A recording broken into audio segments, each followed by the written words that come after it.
Hi FlossTube, it is Jen from Delicious Threads, and today is Thursday, September 15th, and this is my mid-September update. I have had a very busy 2 weeks. We've been transitioning and settling into our new routine with my son in kindergarten and my daughter starting a preschool a couple days a week, and just the baby changing and growing, and she's crawling now and her naps are all off, and so there's been a lot of just kind of settling in to our new routine. I did get a little stitching done, not as much as I'd like, but I know why I haven't been stitching as much as I was hoping for, because I have had more time. I've just been using it in other ways. So I don't know if there are other gamers out there, but the new expansion for World of Warcraft came out, and my husband and I play, and he's much more serious about it than I am. I used to play a lot more before having kids, and now I usually will play a lot when a new expansion comes out, and then after I kind of play for a while and level up and get to like the end game stuff, I tend to go back to my crafting more. So right now, since it's a new expansion, I've been playing a lot, and for those of you that don't play video games, you're like, I don't care. So anyway, a lot of my time has gone into playing video games when I could be stitching, and I need to find, I think, a new balance for that, because I would also like to stitch, and often in the evening I have like an internal battle with, I want to cross stitch, but I want to play video games. I want to cross stitch, but I want to play a game. And then I don't end up doing very much of either, and then I fall asleep. So if I just figured out what I was doing, I'd be able to do more of both. I also did a little bit of fabric dyeing in this past couple weeks, and I'm excited about that because I had really good results, and I talked a little bit about my plans for this in my last video, and I told you I'd show you the results, and so I'm going to show you those today. So for the one project I did stitch on, I stitched on the Once Upon a Time sampler by Frosted Pumpkin Stitchery, and I've been working on September. And at the beginning of the month, I just had the tiny little bit of pink over here on this birdie done. So everything else I have worked on in the last 2 weeks. And on this one, everything, I'm doing it all the way it's charted, except I've swapped out a couple colors. So the month names are charted in a light gray. I don't remember the number, and I've swapped it out for DMC 3809. And the border gray here in the chart is actually like a dark blue, but I didn't like the way the blue looked, so I am using the 844 they had on these center areas and just carrying that around. So I also stitched some of the border. This pink here was missing, and so I filled that in, and then I did all of the gray and pink here and the gray across here. So I'm about halfway done with the September design, so I should be able to finish it this month. And I have it on the lap frame still, so that is what I am currently working on. I'm just going to work it until it's finished, and then I'll pick something else to stitch up. And I have 2 of my needle minders on here. I have a glitter heart in silver, and this one is a Scrabble tile from their Diamond Anniversary Edition, and it's black. You can kind of tell there's like the design is silver. And in that game, they use these diamond tiles instead of the blank tile. So that's where that's from. So not bad progress on the one project, but if I was stitching more, I would have had more done. So for my plans, you know, I always have grand plans and I have lots of things that I want to work on, and I've been making like slow incremental movements toward being able to start a bunch of projects. So last time we talked, I had some fabric that I needed to cut down, and I wanted to use my serger to go ahead and serge the edges, and I did do that. I cut all of the fabric that I needed to cut, and I set up my serger, and I've been having fun with that. And everything's ready to go. So I cut down the fabric for my Soda Stitch 4 Seasons, but I haven't started on them yet. And what happened was I got all my fabric ready to go, and then I went to sit down and I couldn't find the flosses that I had bought for it. I couldn't find them anywhere. And I just went through bags and bags of floss that I had gotten at some of the Joann sales for the 4 for $1. And when they had those, I would kit up for multiple projects. And so there's just like your piles of floss. So I went ahead and I separated everything out into separate baggies so I could get everything bobbinated. And I just could not find the floss that I got for my autumn. I ended up having to go and buy some more. So I finally did that, but I haven't actually started yet. I also cut down my fabric for Harry Potter, and I don't know why, but I'm really like nervous about starting it. I don't know, maybe it's just because it's a big project. I also usually start projects in the middle, and with this one, I keep going back and forth about where to start. And the way that I stitch, like starting in one of the corners is fine, but with the way that I stitch, I would need to start in the bottom right corner, and I don't know, that seems kind of weird to me. So I keep going back and forth trying to figure out where I should start my project, and I'm still not sure what I'm going to do, but I know I do want to start it. So as soon as I make up my mind, I'm going to get that first stitch done. I also have Death by Cross Stitch that I would like to start. And I finally picked which fabric. Last time I showed you my 2 choices. I can't remember what the other one was, but it was like an off-white 40 count linen. And the other option was this Misty Rain, and it's kind of a pale greenish. You can kind of see. It's similar to this wall, but really, really pale. So I did decide to use Misty Rain, and then my floss is a charcoal silk. I haven't started it because my hands have been really dry lately. And I always have dry hands. I wash my hands a lot. I mean, I have kids, I have a baby. I wash my hands when I'm working on my projects. And so I'm just constantly washing my hands, and they get really dry and irritated. And so I do use this cream called Working Hands, and it works really well for keeping my hands hydrated because they'll get really bad and it's gross and it hurts. And so it does a really good job if I remember to use it to keep my hands nice, but it doesn't seem to be working on my fingertips. And I have what I describe as Spider-Man fingers. You know, like in the movie where he's kind of starting to take on some of the spidey senses, and one of the things that happens to his fingers is he has the little bristles that come out so he can attach to the walls and crawl up walls. That's what I feel like is happening to my fingers. And my fingers are already catching on cotton floss that I'm stitching with for my other project, and it's annoying me, and I cannot imagine stitching with my fingers like this with a silk. So I decided that I shouldn't start Death by Cross Stitch right now because I will probably be really annoyed while trying to stitch it, and I'm worried that I'll just put it down and not pick it up again.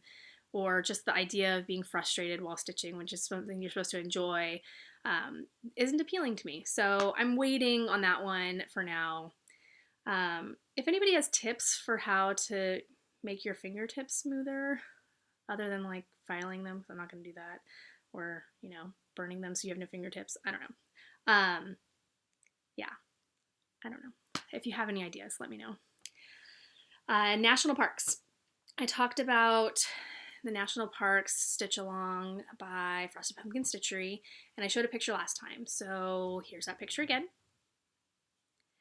And I had a dilemma. I showed you the 4 fabrics that I purchased to be possibilities for this project, and the problem was the pattern calls for earthen, and the earthen that I got, I don't like.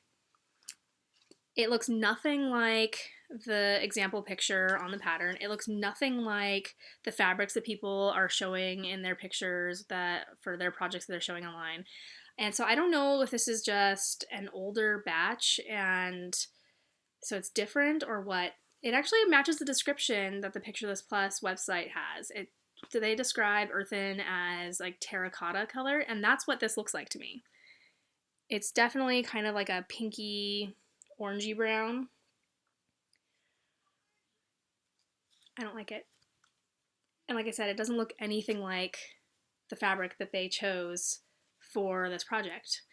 So I got this one from 123 Stitch because I didn't want to wait for Picture This Plus, and I think that was a mistake because I don't like this one. So one of the other options that I had was Wren. That's this one.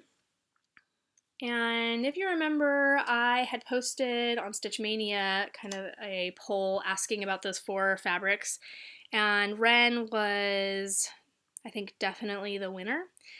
And I started to kind of tabulate the results, and I got through like all of the people that had posted the first day, and Ren was by far the winner. So I think that anything that came after that was probably also Ren. So I am going to use this. Finally decided, so now I can start my project. So hopefully next time I'll have a little bit of that to show you. It seems like it should stitch up pretty quickly because it's mostly just like text for the first part. So hopefully I can make some good progress. We'll see. I also showed you last time that I got Halloween Cat by Satsuma Street, and here's another picture of that. And for this one, I talked about wanting to dye my own fabric. So, like I said, I did dye my own fabric, and I was hoping to get a shade similar to what is in the example picture for the design.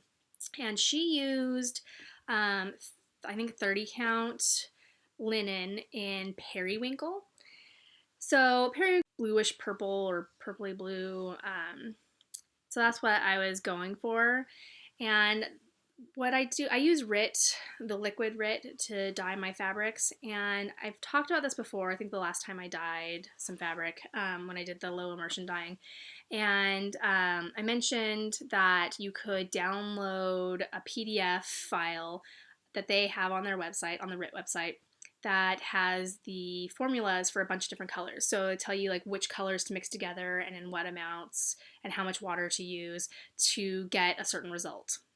And so I went and I looked at that, and I was having a hard time. I was trying to match up those pictures with the image from Halloween Cat, and I found a couple that were close. And then I remembered I have the RIT Studio app, and on there they also have color formulas, and they have a section for archived colors. And I went in there, and they're not like retired colors, they're just some of their older colors that they had come up with, but you can still make them because you're mixing the same colors that they already have. And I went in there, and they have one called periwinkle. So let me see if I can get this.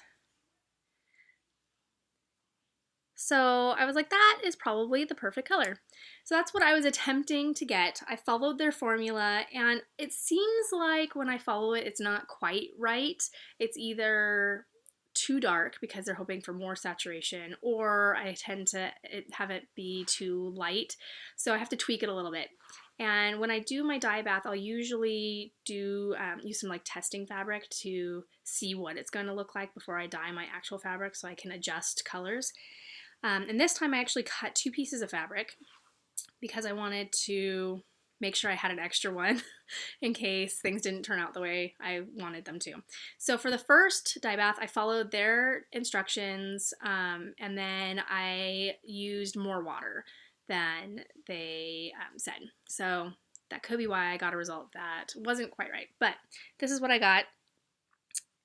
This is a pretty true to the color. It's sort of a lilac-y color. So after dyeing this one, I tweaked it a little bit. I tried to add a little more blue into the formula or into the mixture. And then I was able to get this. And I think this is pretty close to the example picture that is stitched up.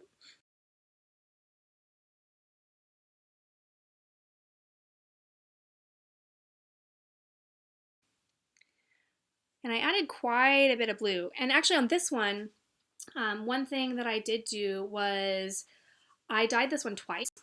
So after I dye, I used the RIT color fixative, and it's supposed to help keep the color in your fabric and keep it from running, so it makes it more permanent.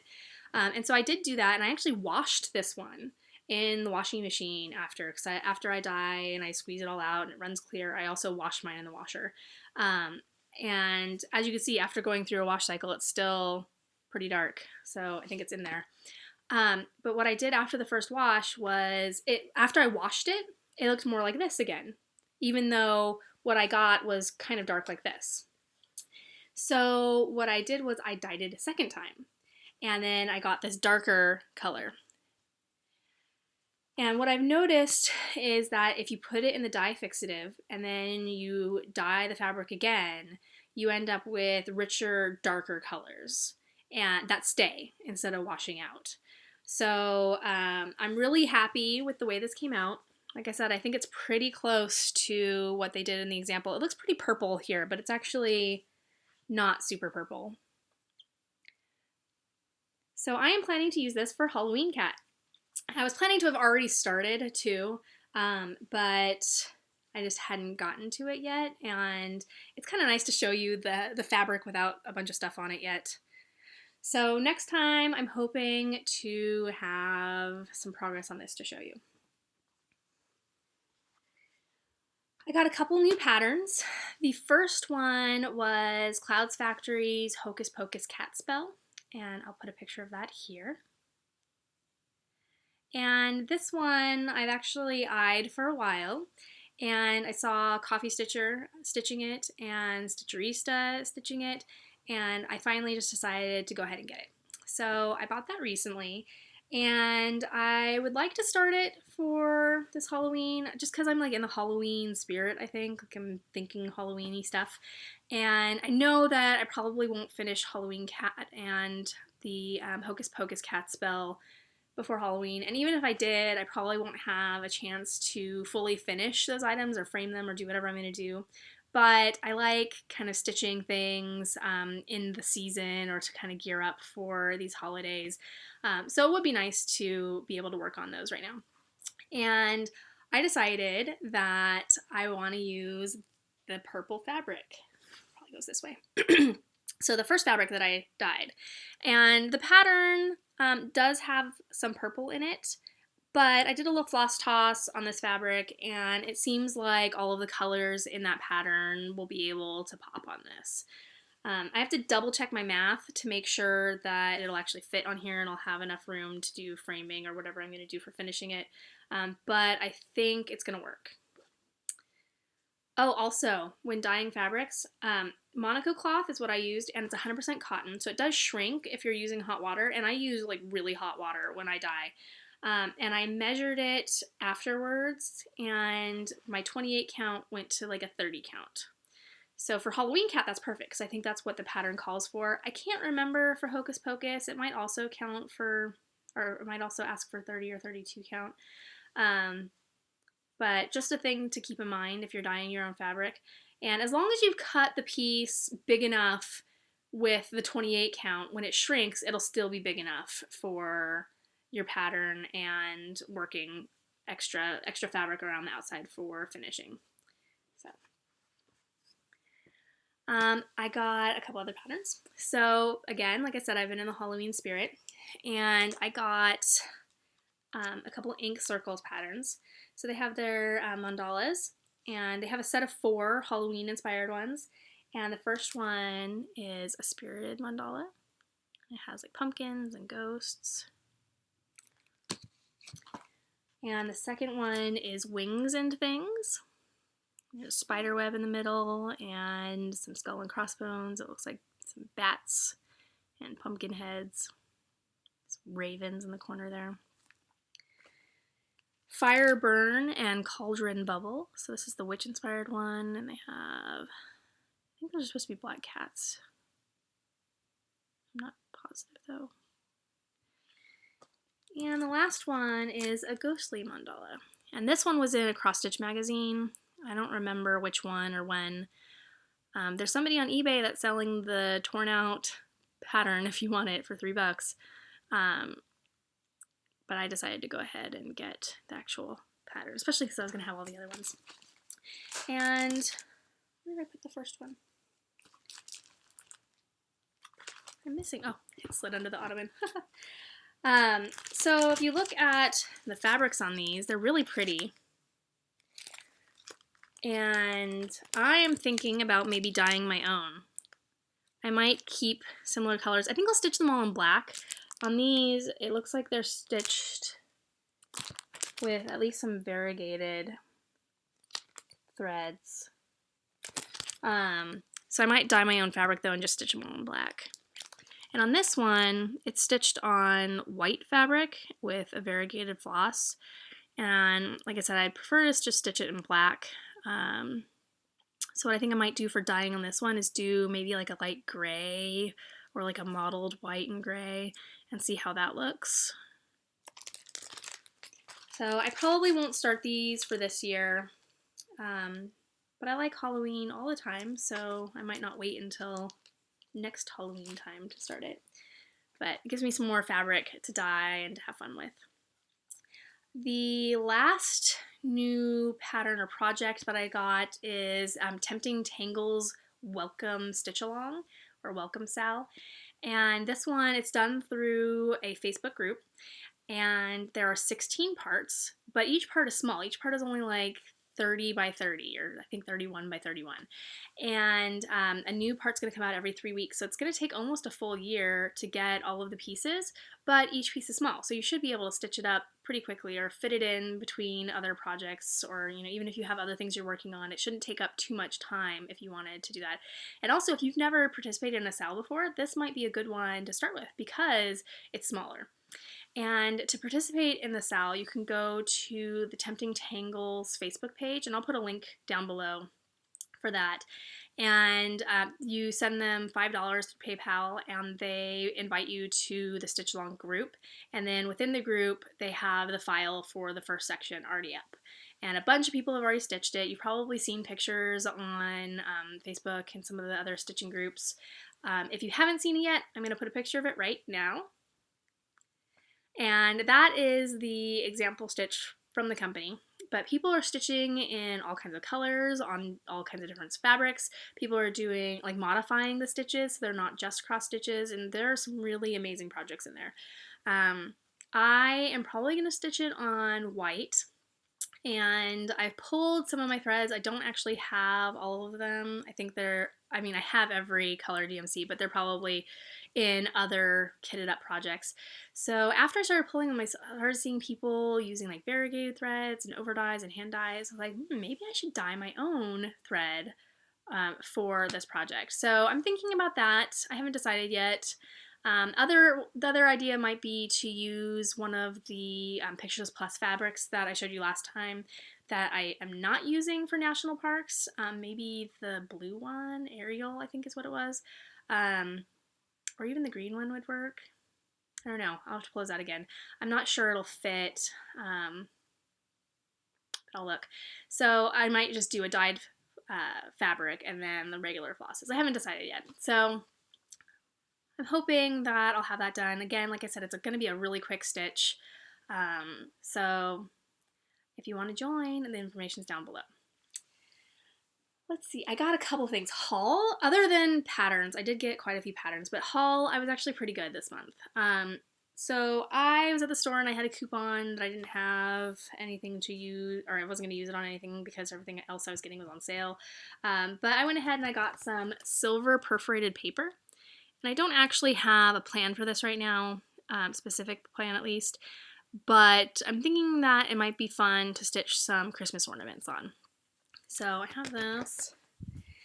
And the other thing I got were needle minders. So I placed an order with Vanessa from Nessa's Needle Minders.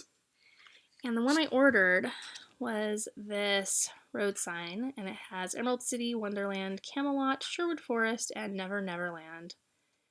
It's a metal one, super cute. And it has 2 magnets holding it on. And she threw in this one as a little freebie. Thanks, Vanessa.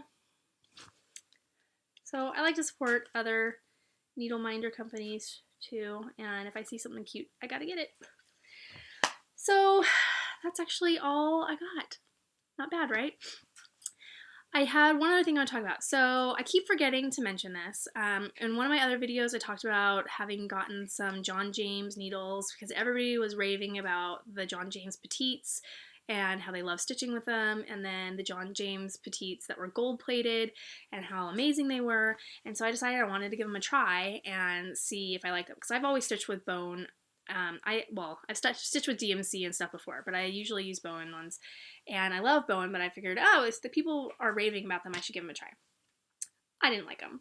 I started with the gold plated, and I felt like the gold plating made the needle drag through the fabric. And I don't know if it's because I was using a crystal fabric, or if that's just the way they are. Maybe people like that feel. I like to have my needle slide through the fabric really easily.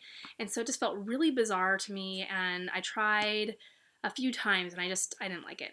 So then I decided to try the regular ones, and I am not a fan of the short needles. I know people say that they love them and that it's so much better than the longer ones, and I know that it's just going to be an individual thing, and maybe I've just stitched so long with the regular size needles that I just am used to that, but I really didn't like them. So I have 2 packages of open needles that I've only used 1 needle of each, and not very much. So I might have to give those away at some point because, like I said, I can't do it. I don't like them. The other thing I was going to say is I've been using my lap stand for a while. So remember, I made it a couple months ago, and I have been using it a lot, and I love it. I usually have more than one project at a time, and so I've been doing some stitching with just a Q-snap. And the other day I was working on my Once Upon a Time sampler, and my Zodiac sampler was on the lap stand, and I was using my Q-snap for my Once Upon a Time sampler, and I realized that I was like sitting in weird positions and doing all kinds of stuff to try to make it faster and easier to stitch.